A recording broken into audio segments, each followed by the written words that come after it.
ವಿಶೇಷವಾಗಿ ಇವತ್ತು ನಮ್ಮ ಒಂದು ಜನಜಿ ಯಾಶಿತ ಆಶ್ರಮದಲ್ಲಿರ್ತಕ್ಕಂಥ ದೇವರ ಮಕ್ಕಳ ಆಶೀರ್ವಾದಗಳಿಗೆ ನಮ್ಮ ಪ್ರೀತಿ ಅಣ್ಣ ಉಡಿ ಶ್ರೀನಿವಾಸರಿದ್ದಾರೆ.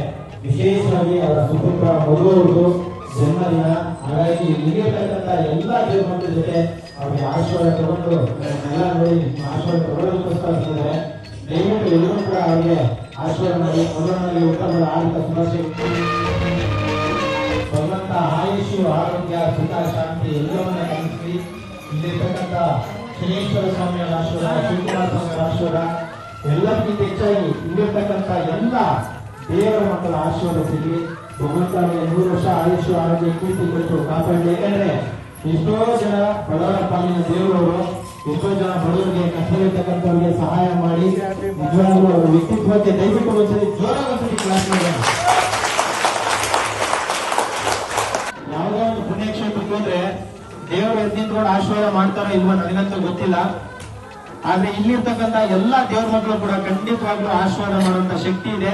ನಿಮ್ಮೆಲ್ಲರ ಆಶೀರ್ವಾದದಿಂದ ಅಣ್ಣನಿಗೆ ಇನ್ನೂ ಸಾಕಷ್ಟು ಯಶಸ್ಸು, ಕೀರ್ತಿ, ಆಯುಷು ಎಲ್ಲವನ್ನ ಕೊಟ್ಟು ಭಗವಂತ ಕಾಪಾಡಲಿ ಅಂತೇಳಿ ಎಲ್ಲರೂ ಕೂಡ ಕೈನ ಮುಂದೆ ಚರ್ಚೆ ಅವ್ರು ಒಳ್ಳೇದಾಗ್ಲಿ ಅಂತ ಆಶೀರ್ವಾದ ಮಾಡಿ ಹೋಗ್ಬಿಟ್ರು.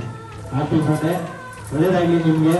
ಹಾಗೆ ನಮ್ಮ ಚಿನ್ನಿಯನವ್ರ ಬಗ್ಗೆ ನಾವು ಹೇಳಲೇಬೇಕು ಅಂತ ಮಾತು. ಯಾಕಂತ ಹೇಳಿದ್ರೆ ಎಷ್ಟೋ ಕಷ್ಟದಲ್ಲಿರ್ತಕ್ಕಂಥ ನೊಂದಂತ ಎಷ್ಟೋ ಜೀವಿಗಳಿಗೆ ಸದಾ ಅವರು ಯಾವಾಗ್ಲೂ ಕೂಡ ಎಲ್ರಿಗೂ ಕೂಡ ಸಹಕಾರವನ್ನು ನೀಡ್ತಾ ಬೆನ್ನೆಲುಬಾಗಿ ನಿಂತ್ಕೊಳ್ತಾರೆ. ಎಷ್ಟೋ ಅನಾಥಾಶ್ರಮಗಳಿಗೆ, ವೃದ್ಧಾಶ್ರಮಗಳಿಗೆ, ದೇವಸ್ಥಾನಗಳಿಗೆ ಕಷ್ಟದಲ್ಲಿರ್ತಕ್ಕಂಥ ಪ್ರತಿಯೊಬ್ಬರಿಗೂ ಕೂಡ ಸಹಾಯವನ್ನ ಮಾಡ್ತಿದ್ದಾರೆ. ಅವ್ರಿಗೆ ಭಗವಂತ ಒಳ್ಳೇದ್ ಮಾಡಿ ಅಂತ ಮನಸ್ಫೂರ್ತಿಯಾಗಿ ಬೇಡ್ಕೊಳ್ತೀನಿ. ನಿಜವಾಗ್ಲೂ ಸಂತೋಷ ಆಗುತ್ತೆ ಅಣ್ಣ, ನಿಮ್ಮಂತ ಅಣ್ಣನನ್ನ ಪಡೆದಿದ್ದು. ನಿಜವಾಗ್ಲೂ ಬಹಳ ಖುಷಿ ನಮ್ಗೆ. ನಿಮ್ಗೆ ಹೃದಯಪೂರ್ವಕವಾಗಿ ಧನ್ಯವಾದಗಳು. ಇಲ್ಲಿ ಇರತಕ್ಕಂಥ ಎಲ್ಲ ದೇವರ ಮಕ್ಕಳ ಆಶೀರ್ವಾದ ಸಿಗ್ಲಿ ಅಂತ ನಾನು ಮನಸ್ಫೂರ್ತಿಯಾಗಿ ಬೇಡ್ಕೊಳ್ತಿದ್ದೀನಿ. ವಿಶೇಷವಾಗಿ ಮಗನ ಬರ್ತಡೇನ, ಅವರ ಮುದ್ದು ಮಗನ ಹುಟ್ಟುಹಬ್ಬನ ಇಲ್ಲಿ ಆಚರಣೆ ಮಾಡ್ತಿರೋದಕ್ಕೆ ನಮ್ಗೆ ಸಂತೋಷ ಆಗಿದೆ. ಸೊ ನಮ್ಮ ಆಶ್ರಮದ ಬಗ್ಗೆ ಏನ್ ಹೇಳ್ತೀರಾ? ನಮಸ್ಕಾರ, ನಾನು ಊಟ ಚಿನ್ನಿ ಅಂತ, ಭಾರತೀಯ ಸೇವಾ ಸಮಿತಿ ರಾಷ್ಟ್ರೀಯ ಅಧ್ಯಕ್ಷರು. ಇಲ್ಲಿ ಆಶ್ರಮ ಅನ್ನೋದಕ್ಕಿಂತ ಏನು ನಮ್ಮ ತುಮಕೂರಿನ ನಮ್ಮ ಶ್ರೀಗಳು ಶತಾಯುಷಿಗಳು ಶಿವಕುಮಾರ ಸ್ವಾಮಿಯವರ ಪುಣ್ಯಸ್ಥಳನೆ ಅಂತ ಹೇಳಕ್ಕೆ ಬಯಸ್ತೀನಿ. ಜೊತೆಗೆ ಆಶ್ರಮ ಅನ್ನೋದಕ್ಕಿಂತ ಶ್ರೀ ಈ ಒಂದು ಪ್ರಪಂಚವನ್ನ ಲೋಕಾರ್ಪಣೆಯನ್ನ ಏನು ಎಲ್ಲಾ ಇಡೀ ಪ್ರಪಂಚದಲ್ಲಿ ನಡಗಿಸಿದ ನಮ್ಮ ಶ್ರೀ ಮಹಾತ್ಮ ಸ್ವಾಮಿ ದೇವಸ್ಥಾನ, ಆಯಪ್ಪ ಇರೋ ಜಾಗ ಪುಣ್ಯಸ್ಥಳ ಇದು. ಮುಂದಿನ ದಿನಗಳಲ್ಲಿ ಇದು ಆಶ್ರಮ ಆಗಿರಲ್ಲ, ಒಂದು ಪುಣ್ಯಕ್ಷೇತ್ರ ಅಂತ ಏನು ಶ್ರೀ ಮಹಾತ್ಮ ಸ್ವಾಮಿಯ ಮದುವೆ ಆಗ್ಬೋದು, ಇನ್ನಿತರ ಏನು ಶನಿ ಶಿಂಗಣಾಪುರ ಆಗಿರ್ಬೋದು, ಇನ್ನಿತರ ನಮ್ಮ ಏನು ತಮಿಳುನಾಡಿನ ಒಂದು ಪುಣ್ಯಸ್ಥಳ ಏನು ದೇವಸ್ಥಾನ ತಿರುನಲ್ಲಾರು, ಆ ಕ್ಷೇತ್ರಗಳ ಸಾಲಲ್ಲಿ ಈ ಒಂದು ಪುಣ್ಯಕ್ಷೇತ್ರ ಆಗುತ್ತೆ ಅಂತ ನಾನು ಹೇಳಕ್ಕೆ ಬಯಸ್ತೀನಿ. ನಿಜವಾಗ್ಲೂ ನನಗೆ ಖುಷಿಯಾಗಿದೆ. ಆ ದೇವರ ಇವ್ರ ಬೆನ್ನಲ್ಲಿರ್ಲಿ, ಇವ್ರ ಜೊತೆಗಿರ್ಲಿ. ಯಾಕೆಂದ್ರೆ ಶನಿಮಾತ್ಮ ಅಂದ್ರೆ ಇವರು ಏನೋ ಅಂತ ಭಯ ಪಡ್ತಾರೆ. ಆ ಶನಿಮಾತ್ಮನ್ನ ಒಂದು ಮನೆಯಲ್ಲಿ ಪೂಜೆ ಮಾಡ್ತಾ ಇರುವಂತ ಆ ದೇವರು ನಿಜವಾಗ್ಲೂ ಕರುಣಿಸ್ತಾನೆ. ಸದ್ಯಕ್ಕಿಲ್ಲ ಅಂದ್ರೂ ಮುಂದಿನ ದಿನಗಳಲ್ಲಿ ಯೋಗೇಶ್ ಅನ್ನೋದು ಇಡೀ ಪ್ರಪಂಚಕ್ಕೆ ಪ್ರತ್ಯೇಕವಾಗಿ ಈ ಜನಸ್ನೇಹಿ ಯೋಗೇಶ್ ಅವರ ಆಶ್ರಮ ಅನ್ನೋದಕ್ಕಿಂತ ಪುಣ್ಯಸ್ಥಳ ಹೆಸರುವಾಸಿ ಆಗುತ್ತೆ ಪ್ರಪಂಚಕ್ಕೆ ಅಂತೇಳಿ ನನ್ನ ಮನಸ್ಫೂರ್ತಿಯಿಂದ ಹೇಳಕ್ಕೆ ಬಯಸ್ತೀನಿ. ಯಾಕಂದ್ರೆ ತಂದೆ ತಾಯಿನ, ಮಕ್ಕಳನ್ನ, ನನ್ನ ಕುಟುಂಬದವರನ್ನ ಸಾಕೋದಕ್ಕಿಂತ ಈ ತರ ಒಂದು ಎಷ್ಟು ಕುಟುಂಬ ತಂದೆ ತಾಯಿಯರನ್ನ ಪಟ್ಟಿರೋ ಅಣ್ಣ ತಮ್ಮಂದನ್ನ ಇಷ್ಟು ಕುಟುಂಬವನ್ನ ಸಾಕ್ತಾ ಇರ್ತಕ್ಕಂಥ ಒಂದು ಏನು ಆನೆ ಬಲ ಅನ್ನೋದಕ್ಕಿಂತ ಇನ್ಯಾವುದಾದ್ರೂ ಬೇರೆ ಒಂದು ಶಕ್ತಿ ಅಂತಿದ್ರೆ ಅದು ಯೋಗೇಶ್ ಅಂತಾನೆ ಹೇಳಕ್ಕೆ ಬಯಸ್ತೀನಿ. 100 ಆನೆಗಳ ಸಮಾನ ಅಷ್ಟು ಶಕ್ತಿ ಇರ್ತಕ್ಕಂಥ ಇಷ್ಟು ಜನ ಸಾಕೋದು ನಿಜವಾಗ್ಲೂ ಸಾಹಸ ಇದು. ಯಾಕೆಂದ್ರೆ ಒಬ್ಬ ಮನೆಯಲ್ಲಿ 4 ಜನ ನಮ್ಮ ಫ್ಯಾಮಿಲಿನ ಸಾಕೋದು ಎಷ್ಟೋ ಕಷ್ಟ ಇದೆ. ಇಷ್ಟು ಜನನ ಇಷ್ಟು ಧೈರ್ಯವಾಗಿ ಏನು ಬರುತ್ತೋ ಹೋಗುತ್ತೋ, ಯಾರು ಕೊಡ್ತಾರೋ ಕೊಡಲ್ವೋ, ನಿಮ್ಮ ಟೈಮ್ಗೆ ಬಟ್ಟೆ ಊಟ ನಿಮ್ಗೆ ಎಲ್ಲಾ ರೀತಿಯ ಮಕ್ಕಳಿಗಿಂತ ಹೆಚ್ಚಾಗಿ ತಂದೆ ತಾಯಂದ್ರಿಗಿಂತ ಹೆಚ್ಚಾಗಿ ಸಾಕ್ತಾ ಇದ್ದಾನಲ್ಲ, ನಿಜವಾದ ದೇವರು ನಮ್ಮ ಯೋಗೇಶ್. ಅವ್ರಿಗೆ ನೀವು ನಿಮ್ಮೆಲ್ಲರೂ ಸಹ ಆಶೀರ್ವಾದ. ಆದಷ್ಟು ನಮ್ಮ ಆಯುಷ್ಯ ಉಳ್ಕೊಳ್ಳಿ, ಯಾಕಂದ್ರೆ ಇವರಿದ್ರೆ ಒಂದು 100 ಜನ ಅನ್ನ ತಿಂತಾರೆ, 100 ಜನ ಅನಾಥರಾಗಲ್ಲ, 100 ಜನ ಮನುಷ್ಯರಾಗಿ ಬದುಕ್ತಾರೆ ಅನ್ನೋದಕ್ಕೆ ಈ ಒಂದು ಕ್ಷೇತ್ರ ಪುಣ್ಯಕ್ಷೇತ್ರ ಅಂತ ಹೇಳಕ್ಕೆ ಬಯಸ್ತೀನಿ.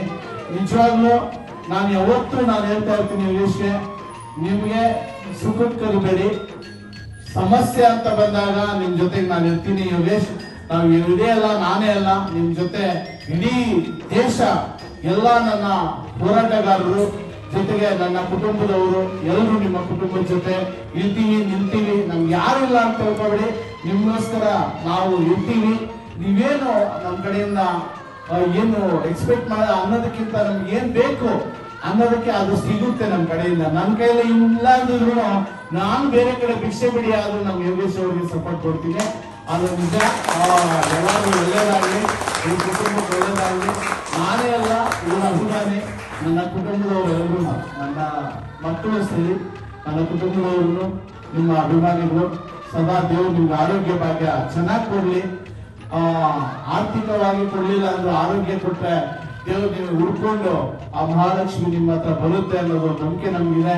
ಯಾಕಂದ್ರೆ ಇಷ್ಟು ಜನ ಕಣ್ಣೀರನ್ನು ಒರೆಸಿ ಇಷ್ಟು ಜನನ ನೀವು ಸಂತೋಷವಾಗಿಟ್ಟಿದ್ದೀರಲ್ಲ, ಆ ಪುಣ್ಯ ಯಾರಿಗೂ ಸಿಗಲ್ಲ. ಯಾವ MLA, ಯಾವ ಮಿನಿಸ್ಟರ್ ಎಲ್ಲ ಝೀರೋ. ಈ ಒಂದು ಸರ್ಕಾರನು ಇನ್ನು ಮುಂದೆ ಝೀರೋ ಅಂತ ಹೇಳಕ್ಕೆ ಬಯಸ್ತೀನಿ.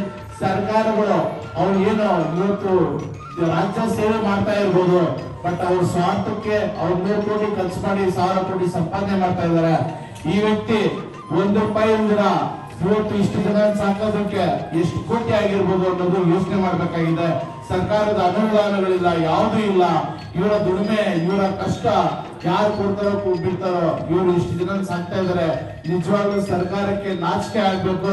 ಸರ್ಕಾರ ಏನಾದ್ರೂ ಬದುಕಿದೆ ಅಂತಿದ್ರೆ ಇಂಥ ಆಶ್ರಮಗಳು ಬಂದು ಅವ್ರಿಗೆ ಸಪೋರ್ಟ್ ಕೊಡ್ಬೇಕು ಅಂತೇಳಿ ನಾನು ಈ ಸಂದರ್ಭದಲ್ಲಿ ನಾನು ಅವ್ರಿಗೆ ಧಿಕ್ಕಾರ ತೋರಿಸೋದ್ರ ಮೂಲಕ, ಅವ್ರಿಗೆ ನಾನು ಸೀಮಾಲೆ ಹಾಕೋದ್ರ ಮೂಲಕ ಸರ್ಕಾರ ಬೇಗ ಬಂದು ಇವ್ರಿಗೆ ಆಶ್ರಯಕ್ಕೆ ಏನು ನಿಂತ್ಕೊಳ್ಬೇಕು ಅಂತೇಳಿ ನಾನು ಈ ಸಂದರ್ಭದಲ್ಲಿ ಹೇಳಕ್ಕೆ ಬಯಸ್ತೀನಿ. ಈ ಲೈವ್ ಇಡೀ ರಾಜ್ಯ ಅಲ್ಲ, ಇಡೀ ದೇಶಕ್ಕೆ ಮುಟ್ಲಿ. ಯಾಕಂದ್ರೆ ಇಂಥವ್ರಿಗೆ ನಾವು ಜೊತೆಯಲ್ಲಿ ಇರೋದು ನಮ್ಮೆಲ್ಲರೂ ಕರ್ತವ್ಯ. ಎಲ್ಲರಲ್ಲೂ ನಾನು ವಿನಂತಿ ಮಾಡ್ಕೊಂತೀನಿ, ರಾಜ್ಯದ ಜನತೆ ಅಲ್ಲ, ಇಡೀ ಭಾರತದ ಎಲ್ಲ ಕನ್ನಡಿಗರು, ಎಲ್ಲಾ ಜನರು, ಎಲ್ಲ ಇಲ್ಲಿ ಖಾಲಿ ಕರ್ನಾಟಕದವರಿಲ್ಲ, ಎಲ್ಲಾ ರಾಜ್ಯದ ಬಡವರು, ಅನಾಥರು ಅನ್ನೋದಕ್ಕಿಂತ ನಿರ್ಗತಿಕರಿದ್ದಾರೆ. ಅವರಿಗೆ ಸಪೋರ್ಟ್ ಕೊಡ್ತಾ ಇರ್ತಕ್ಕಂಥ ಯೋಗೇಶ್ಗೆ ಇಡೀ ದೇಶದ ಜನತೆ ಇವರ ಆಶ್ರಯಕ್ಕೆ ನಿಲ್ಬೇಕು, ಇವ್ರ ಸಪೋರ್ಟ್ ಆಗಿ ನಿಲ್ಬೇಕು ಅಂತೇಳಿ ಈ ಸಂದರ್ಭದಲ್ಲಿ ಹೇಳಿ ನನ್ನ ಈ ಒಂದು ಅವಕಾಶ ಕೊಟ್ಟಂತ, ನಿಜವಾಗ್ಲೂ ನೆನ್ನೆ ಬರ್ಬೇಕಾಗಿತ್ತು, ಆಗ್ಲಿಲ್ಲ. ಇವತ್ತು ಬರ್ಬೇಕಾಗಿತ್ತು, ಬೇಗ ಆಗ್ಲಿಲ್ಲ. ಎಲ್ಲರಲ್ಲಿ ನಾನು ಕ್ಷಮೆ ಕೊಡ್ತೀನಿ. 3 ಗಂಟೆಗಳ ಕಾಲ ನಾನು 5 ಗಂಟೆಗೆ ಬರ್ತೀನಿ ಅಂತ ಹೇಳಿದೆ. 3 ಗಂಟೆಗಳ ಕಾಲ ವೆಯ್ಟ್ ಮಾಡಿಸಿದಕ್ಕೆ ನಮ್ಮೆಲ್ಲ ತಮ್ಮಲ್ಲಿ ನಾನು ಮನವಿ ಮಾಡ್ಕೊಳ್ಳೋದು ಏನಂದ್ರೆ ತಪ್ಪಾಯ್ತು. ಓಕೆ, ಇರ್ಲಿ, ನೀವೆಲ್ಲರೂ ಸಂತೋಷವಾಗಿರಿ. ಈಗಾಗಲೇ ತಡ ಆಗಿದೆ, ಊಟ ಮಾಡಿದಿರ, ನಮಗೋಸ್ಕರ ವೇಟ್ ಮಾಡಿದಿರ. ಆ ಶರ್ಮಾತ್ಮ ಸ್ವಾಮಿ, ಆ ಚಾಮುಂಡೇಶ್ವರಿ, ಆ ಶಿವಕುಮಾರ ಮಹಾಸ್ವಾಮಿಗಳು, ಸಾಲುಮರ ತಿಮ್ಮಕ್ಕನವರ ಆಶೀರ್ವಾದ ಸದಾ ನಿಮ್ಗೆ ಎಲ್ಲರೂ ಇರಲಿ ಅಂತೇಳಿ ನನಗೆ ಅವಕಾಶ ಕೊಟ್ಟಂತ ನನ್ನ ಸಹೋದರ ಯೋಗೇಶ್ಗೆ ಹೃದಯಪೂರ್ವಕವಾಗಿ ಅಭಿನಂದನೆಗಳು. ನನ್ನ ಕುಟುಂಬದ ಮೇಲೆ ತುಂಬಾ ಅಪಾರವಾದಂತಹ ಪ್ರೀತಿ, ಗೌರವ. ನಮ್ಮ ಫ್ಯಾಮಿಲಿ ಮೆಂಬರ್ ಅಂತ ಹೇಳಕ್ಕೆ ಬಯಸ್ತೀನಿ. ನಮ್ಮ ಎಲ್ಲಾ ಕಾರ್ಯಗಳಲ್ಲೂ ನಮ್ಮ ಜೊತೆಲಿ, ನಮ್ಮ ಕುಟುಂಬದ ಜೊತೆ ಇರ್ತಾನೆ. ನಾನು ಸದಾ ನಿಮ್ಮ ಋಣಿಯಾಗಿರ್ತೀನಿ. ಜೈ ಹಿಂದ್, ಜೈ ಕರ್ನಾಟಕ, ಜೈ ಹಿಂದ್.